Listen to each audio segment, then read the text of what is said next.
हादसा हो गया है। कई मजदूरों के फंसे होने की खबर है। अनपरा थाने के लैंको परियोजना में यह हादसा हुआ है।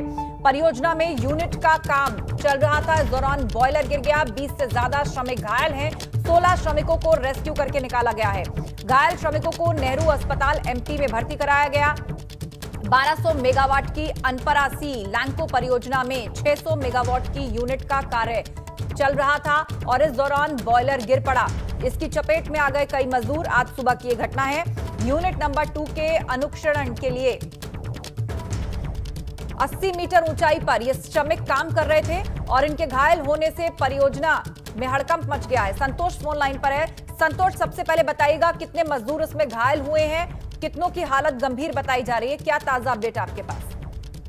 जी, मैं आपको बता दूं कि सबसे पहले कि वहाँ पे श्रमिक वहाँ फैक्ट्री के अंदर कितने थे इसका कोई आंकड़ा नहीं मिल पा रहा है, इसलिए बाहर से भी गेट बंद कर दिया गया और अंदर किसी को जाने नहीं दिया जा रहा है। वहाँ पे सिर्फ बिजली परियोजना से संबंधित जुड़े हुए अधिकारी ही अंदर जा रहे हैं और वो 1200 मेगावाट की अनपरा सी लैंको परियोजना है जो 600 यूनिट का, उसमें यूनिट नंबर 2 के अनुरक्षण का काम हो रहा था, जिसमें 80 मीटर ऊंचाई से श्रमिकों को लगाया गया था और नीचे भी बहुत सारे श्रमिक थे।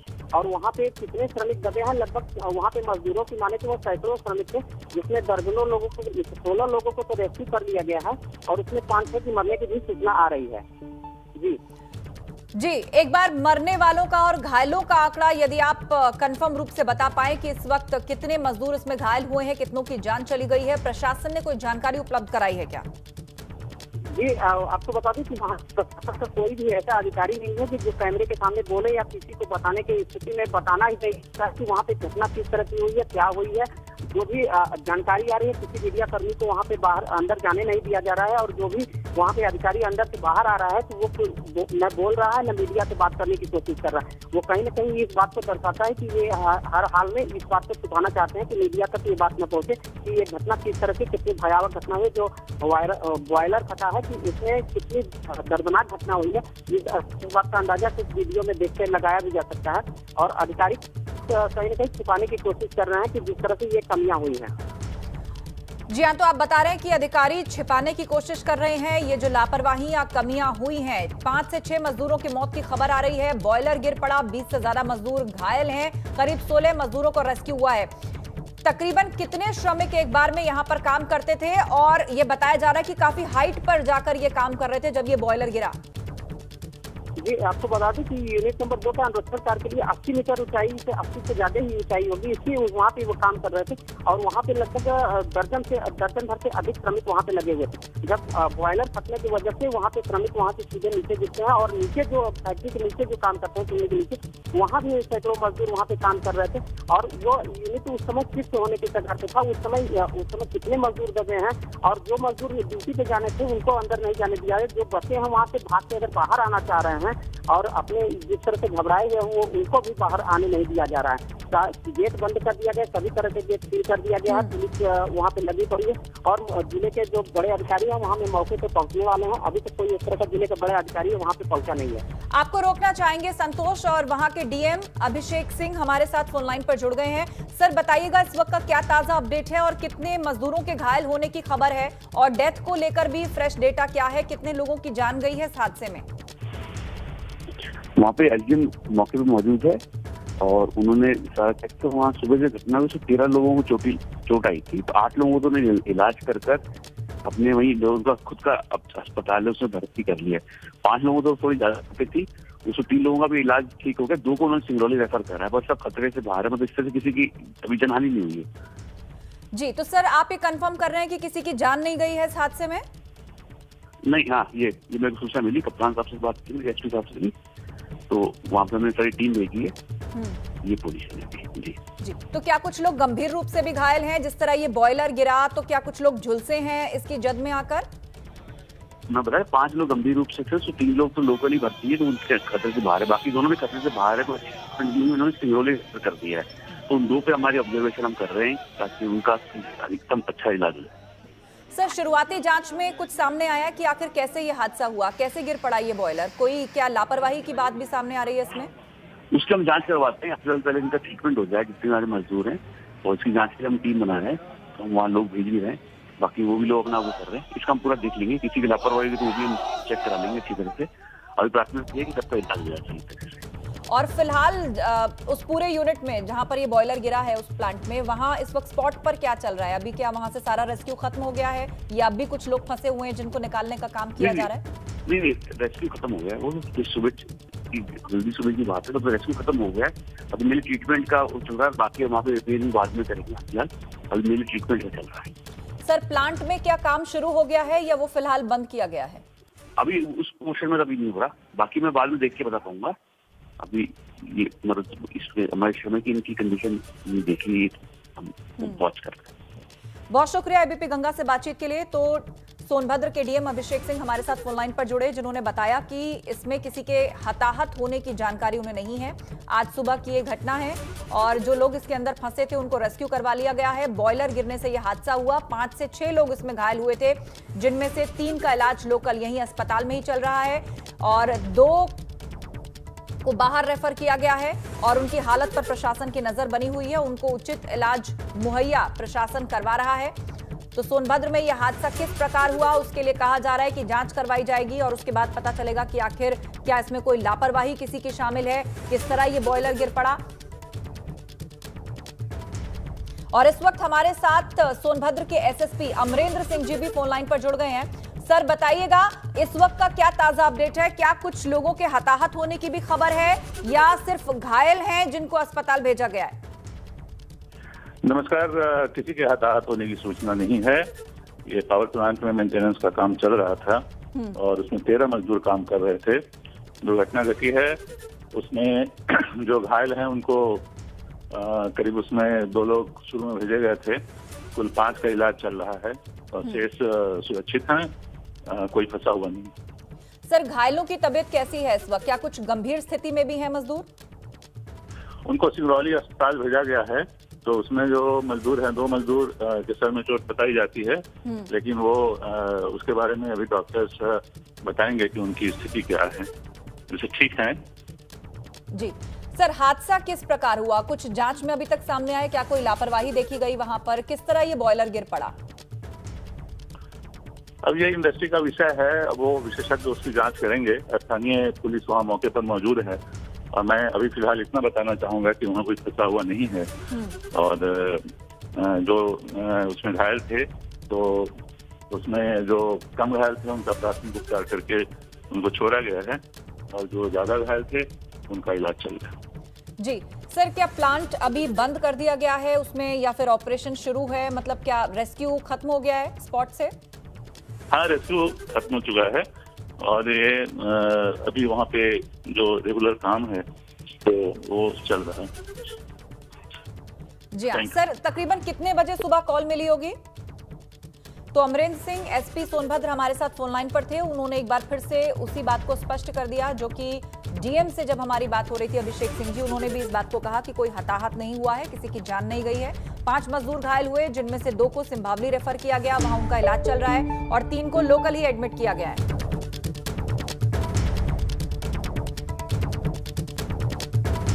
तो एबीपी गंगा पर बोले सोनभद्र के डीएम अभिषेक सिंह। हादसे में 13 लोग घायल हैं, 5 की हालत गंभीर है। जनहानि की खबर नहीं है। जांच के लिए टीम बना दी गई है जो कि जांच करेगी विशेषज्ञों की वो टीम कि आखिर ये हादसा कैसे हुआ।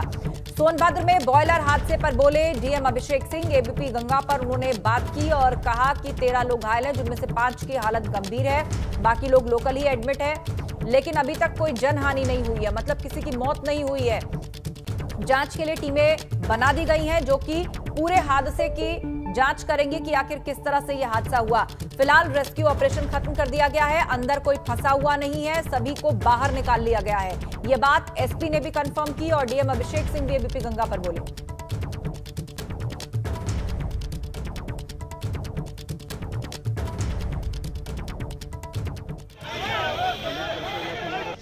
और ये वो प्लांट जहां पर बॉयलर गिरा और कुछ मजदूर उसकी चपेट में आ गए, जिसके कारण यह हादसा हुआ।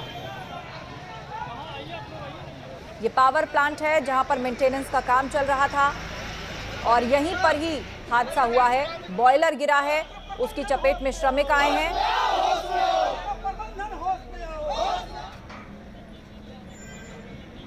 और यहां पर कुछ प्रदर्शन, नारेबाजी भी होती हुई दिखाई दे रही है।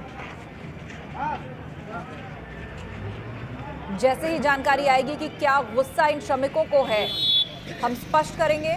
लेकिन फिलहाल जो प्रशासनिक अधिकारी हैं वो ये कह रहे हैं कि सब कंट्रोल में है। घायलों को अस्पताल में भर्ती करवा दिया गया है और जांच के लिए कमेटी गठित कर दी गई है। लेकिन यहां पर किस तरह की नारेबाजी और क्यों चल रही है, ये भी एक बड़ा सवाल है।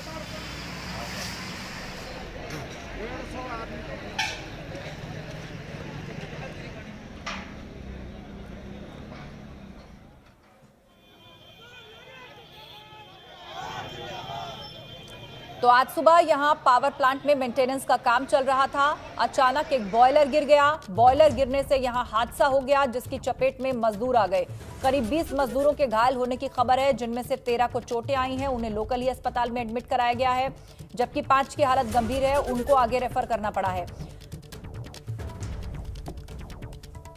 आज सुबह की यह घटना बताई जा रही है। किसी की मौत इसमें अभी तक नहीं हुई है, ये बात प्रशासनिक अधिकारियों ने स्पष्ट कर दी है। 13 लोग घायल हैं, 5 की हालत गंभीर बनी हुई है। हादसे की जांच के लिए टीम गठित कर दी गई है, ये बात डीएम ने कही। 16 लोगों को रेस्क्यू करके प्लांट से बाहर निकाल लिया गया है। सुबह लैंको परियोजना में बॉयलर गिरने से यह हादसा हो गया। 13 मजदूर इसमें घायल, 5 की हालत गंभीर बताई जा रही है। एबीपी गंगा से डीएम और एसपी ने हादसे की पुष्टि की और कहा घायलों को अस्पताल भेजा गया है। रेस्क्यू ऑपरेशन फिलहाल खत्म हो चुका है। संतोष हमारे साथ फोन लाइन पर है। संतोष, प्रशासनिक अधिकारी कह रहे हैं कि सब कंट्रोल में है, घायलों को इलाज के लिए भेज दिया गया है, सबको रेस्क्यू करके बाहर निकाल लिया गया है, लेकिन कुछ नारेबाजी हम देख रहे हैं यहाँ प्लांट के बाहर, वो किस बात को लेकर है? जी मैं आपको बता दूं कि जो अधिकारी पूछते हुए जिलाधिकारी से हमारी बात हुई थी, जिलाधिकारी ने ये कहा कि जो घायल है उनका इलाज के लिए, बेहतर इलाज के लिए अस्पताल में दे दिया गया और परियोजना का खुद का अपना हॉस्पिटल है, वहाँ पे इनको एडमिट कराया गया है। लेकिन इस बात की पुष्टि नहीं हो पा रही है कि घायल कितने हुए हैं, कितने लोगों की मौत हुई है और कितने मजदूर वहाँ पे थे। इस बात का कोई जिला प्रशासन या परियोजना का अधिकारी इस बात को अभी नहीं बता रहा है जी। और वहाँ पे जो है अंदर जो मजदूर ड्यूटी पे जाना चाह रहे हैं वो ड्यूटी पे अभी नहीं जाने दिया गया है, उनको बाहर ही रोक दिया गया है। जो मजदूर है वो आक्रोशित है कि उनको सही अपडेट उनको नहीं मिल पा रहा कि इस समय प्रेजेंट में क्या हो रहा है वहाँ पे परियोजना के अंदर। जी संतोष, वहाँ जो बाहर श्रमिक हैं उनसे बातचीत आपकी हुई है? किस बात को लेकर नाराजगी है उनके अंदर? क्योंकि वो कुछ नारेबाजी कर रहे थे, होश में आओ जैसा कोई नारा वो लोग लगा रहे थे इकट्ठा होकर। जी ये यहाँ पे इस तरह की घटनाएं लगभग परियोजना के अंदर अमूमन हर बार होती है, लेकिन वहाँ पे इतनी बड़ी घटनाएं नहीं होती है। इसी बात को लोगों को नाराजगी थी, जो फैक्ट्री के लिए एहतियात बरता जाना चाहिए था। और वहाँ पे कुछ मजदूरों का ये भी कहना है कि फैक्ट्री के अंदर वहाँ पे जाने के बाद जो भी सुविधाएं मिलती है वो उस तरह से पूरी तरह से नहीं मिल पाती है।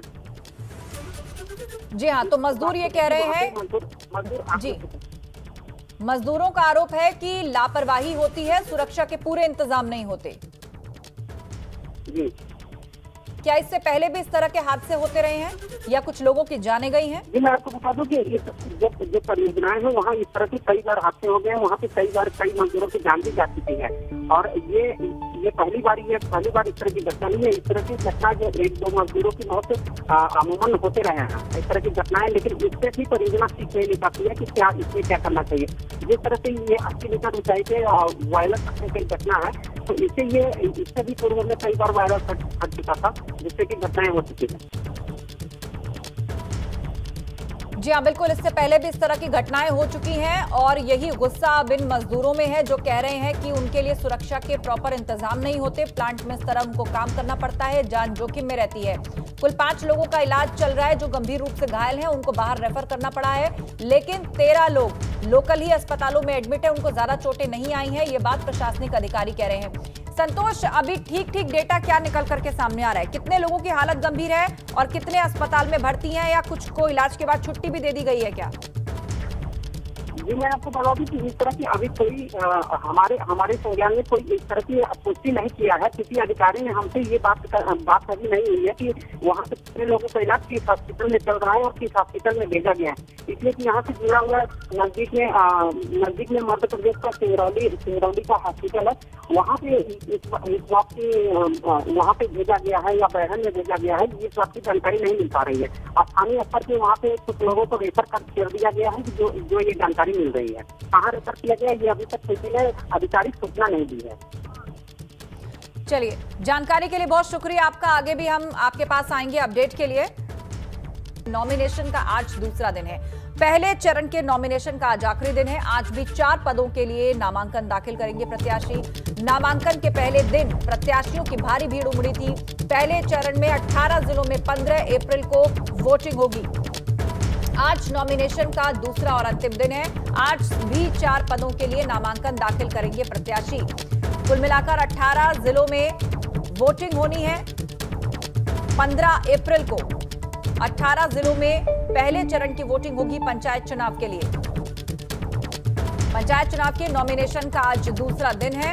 सभी पार्टियों की तरफ से उम्मीदवारों के नाम का ऐलान कर दिया गया है। पहले चरण में 15 अप्रैल को वोट डाले जाएंगे। जिला पंचायत सदस्य, ग्राम प्रधान, बीडीसी, ग्राम पंचायत सदस्य के लिए वोट डाले जाएंगे। हर पद के लिए अलग नॉमिनेशन फॉर्म भरना होगा। 4 अलग अलग प्रपत्र भी अपने नामांकन के साथ भरने पड़ेंगे। इसमें 5 शपथ पत्र में आपराधिक रिकॉर्ड का ब्यौरा, शिक्षा, आय, देनदारी की भी जानकारी देनी होगी। नो ड्यू सर्टिफिकेट और किन पदों पर चुनाव हो रहे हैं, वोट डाले जाने हैं, उसके साथ नॉमिनेशन में किन किन डॉक्यूमेंट्स का लगना जरूरी होता है, किस तरह का ब्यौरा कैंडिडेट्स को देना होता है, वो हम आपको बता रहे हैं। पहले चरण में 15 अप्रैल को चुनाव है, 3 और 4 अप्रैल इसका नॉमिनेशन। दूसरे चरण में 19 अप्रैल को वोटिंग है, 7 और 8 अप्रैल को उसके लिए नॉमिनेशन होंगे। तो तीसरे चरण यानी 26 अप्रैल को मतदान है, तो उसके लिए 13 और 15 अप्रैल को नॉमिनेशन फाइल किया जाएगा। कब कब नामांकन की तारीख है, कौन से चरण के लिए, वो भी हम आपको बता रहे हैं। नामांकन के पहले दिन प्रत्याशियों की जबरदस्त भीड़ उमड़ी थी। पहले चरण में 18 जिलों में 15 अप्रैल को वोट डाले जाएंगे और आज फर्स्ट फेज के लिए नॉमिनेशन का दूसरा और अंतिम दिन है। आगे कब वोटिंग होनी है और उनके लिए नामांकन की कौन सी तारीखें हैं, ये हम आपको बता रहे हैं। तो पंचायत चुनाव को लेकर यूपी कांग्रेस ने प्रत्याशियों की लिस्ट जारी कर दी है। कांग्रेस ने पहले चरण के पंचायत चुनाव को लेकर प्रत्याशियों की लिस्ट जारी की, जिसमें कुल मिलाकर 17 जिलों की जिला पंचायत सदस्यों के उम्मीदवारों के नाम का ऐलान किया गया है। और ये वो लिस्ट है कांग्रेस की तरफ से जो जारी की गई है। एक तरफ नॉमिनेशन का आज पहले चरण के लिए आखिरी दिन है और 17 जिलों के लिए अपने कैंडिडेट्स की घोषणा कर दी है कांग्रेस ने। विवेक त्रिपाठी हमारे साथ लाइव जुड़ रहे हैं। विवेक, कांग्रेस ने भी अपनी सूची जारी कर दी है, भाजपा भी अपनी सूची जारी कर चुकी है, तमाम पॉलिटिकल पार्टीज जो हैं वो अपने अपने उम्मीदवारों के नाम का ऐलान कर चुकी हैं और फर्स्ट फेज के लिए आज नॉमिनेशन का अंतिम दिन भी है। समीकरणों के लिहाज से किस तरह के बातों का ध्यान रखा गया है कैंडिडेट्स को फाइनल करने में? किस फॉर्मूले से कैंडिडेट्स की लिस्ट फाइनल की गई है इस बार? जी आस्था, देखिए जितने भी जो सारी पार्टियों ने अपने कैंडिडेट फाइनल कर दिए हैं, भाजपा पहले ही सूची जारी कर चुकी थी, समाजवादी पार्टी ने भी, और जब कल कांग्रेस ने अपनी सूची जारी की है 17 जनपदों में जो पहले चरण का चुनाव 18 जनपदों में होना है, इसमें से 17 जनपदों के लिए कांग्रेस ने अपने कैंडिडेट फाइनल कर दिए हैं। सारे समीकरण, खासकर जो ग्रामीण क्षेत्र के चुनाव हैं वहाँ जातीय समीकरण सबसे ज़्यादा प्रभावी होता है। जातीय समीकरणों को ध्यान में रखते हुए सूची जारी की गई है। ये 88 तहसील और 212 ब्लॉक में चुनाव होना है, जो इसमें ज़्यादातर जो पश्चिमी उत्तर प्रदेश के जनपद हैं वहाँ पर ये चुनाव अभी शुरुआती दौर में हो रहा है, जो पहला चरण है। आज नामांकन का अंतिम दिन है। अंतिम दिन चूंकि आज रविवार भी है, छुट्टी का दिन है, इसलिए नामांकन केंद्रों पे ज़्यादा भीड़ उमड़ने की संभावना जताई जा रही है। कुल 2,20,000 के आसपास उम्मीदवारों ने अपनी जो पर्चा दाखिल किया है इसमें और उम्मीदवारी जताई है और करीब 3,15,000 के आसपास शनिवार को पहले दिन पर्चे दाखिल हुए थे। आज भी इतनी ही या इससे ज़्यादा संख्या में पर्चे दाखिल होने की उम्मीद है। चूँकि शनिवार का दिन था, वर्किंग डे था, लेकिन संडे को आज छुट्टी का दिन है, इसलिए भीड़ ज़्यादा हो सकती है। हालांकि प्रशासन ने पूरे इंतजाम किए हैं, जो कोविड प्रोटोकॉल है उसके तहत ही सारी कार्रवाई करने को कहा है। एक प्रत्याशी के साथ, एक उम्मीदवार के साथ एक ही आदमी नामांकन केंद्र के भीतर जाएगा। पुलिस प्रशासन की भी व्यवस्था चौकस रखी गई है और जो वहां पर चालान हो रहे हैं, जिस तरह से भीड़ समर्थकों की प्रत्याशियों के साथ, उम्मीदवारों के साथ आ रही है, उनको अगर मास्क किसी ने नहीं पहना है या सोशल डिस्टेंसिंग का पालन नहीं किया जा रहा है, कल भी चालान की कार्रवाई हुई थी, कल भी कई लोगों के चालान किए गए थे सभी जगह पर,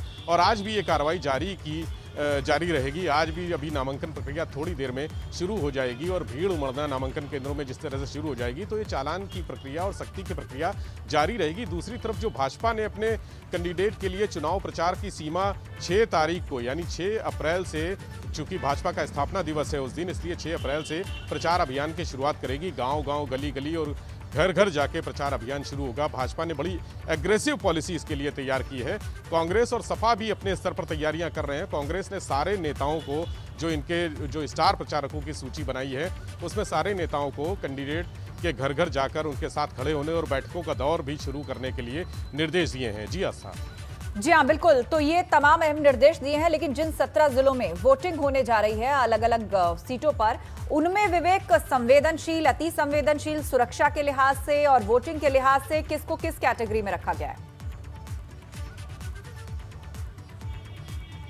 जी देखिए, पश्चिमी उत्तर प्रदेश के जो जनपद हैं वो अति संवेदनशील की सूची में आ रहे हैं, क्योंकि वहां पर अभी हाल ही में तमाम ऐसे मामले सामने आए हैं। अवैध असलहों की फैक्ट्रियां पकड़ी गई हैं, शराब बांटते हुए कई लोगों को पकड़ा गया है, इसलिए पश्चिमी उत्तर प्रदेश के 4 जनपद वहां पर संवेदनशील, अति संवेदनशील की सूची में रखे गए हैं। पुलिस ने पूरी व्यवस्था वहां पर कर दी है और जो प्रशासन के हैं, जो निरोधात्मक कार्रवाई है, जो प्रिवेंटिव एक्शन होता है, जो छोटे मोटे बदमाश हैं वहां उनको पहले ही जेल भेज दिया गया है। बिल्कुल, तो प्रशासन अपनी तरफ से जो है वो कड़ाई और चौकसी बरत रहा है। शांतिपूर्ण तरीके से ये चुनाव संपन्न हो, ये एक बड़ी चुनौती प्रशासन के ऊपर है। बहुत शुक्रिया विवेक, चर्चा के लिए।